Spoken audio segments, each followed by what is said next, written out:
વાત કરીએ જામનગરની તો જામનગરના કાલાવાડમાં બની ઘટના કે જ્યાં એક વૃદ્ધ મહિલાએ પૂરમાં કૂદકો માર્યો છે કે જ્યાં ભાજપ આગેવાનો અને ફાયર ટીમને જાણ કરાતા તાત્કાલિક પહોંચી ત્યારે કાલાવાડ 3 કિલોમીટર દૂર જીવાપર પાસે આ ઘટના બની છે કે જ્યાં વૃદ્ધ મહિલાનું પૂરના પાણીમાંથી રેસ્ક્યુ કરવામાં આવ્યું છે ત્યારે વૃદ્ધને સલામત રીતે બહાર કાઢી સિવિલ હોસ્પિટલ ખસેડવામાં આવી છે ત્યારે કયા કારણોસર પુલ પરથી કૂદકો માર્યો તે તપાસનો વિષય છે પરંતુ હાલ તો જે મહિલા છે તેને કૂદકો મારતા તેનું રેસ્ક્યુ કરવામાં આવ્યું છે જ્યાં ભાજપ આગેવાનો અને ફાયરની ટીમ દ્વારા વૃદ્ધ મહિલા છે તેનું રેસ્ક્યુ કરવામાં આવ્યું છે ત્યારે કાલાવાડથી 3 કિલોમીટર દૂર જીવાપર પાસે તેનું રેસ્ક્યુ કરવામાં આવ્યું છે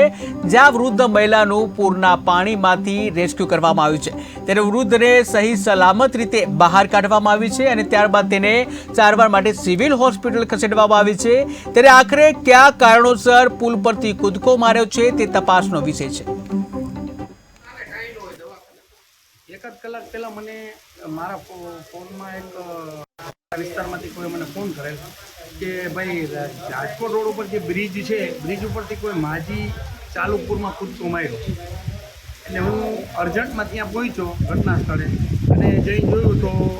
જે છોકરાઓ ત્યાં ઊભા થઈને કીધું ભાઈ આગળ માજી તણાઈને ગયા એટલે મેં તત્કાલ ફાયર બ્રિગેડમાં ફોન કર્યો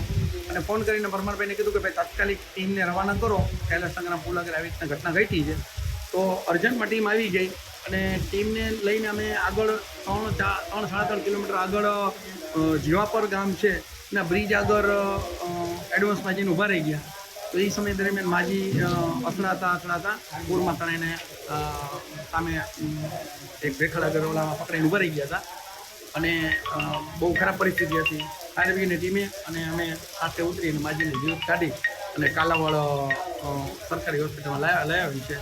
માજીનું નામ છે રમાબેન મેરુભાઈ સોલંકી.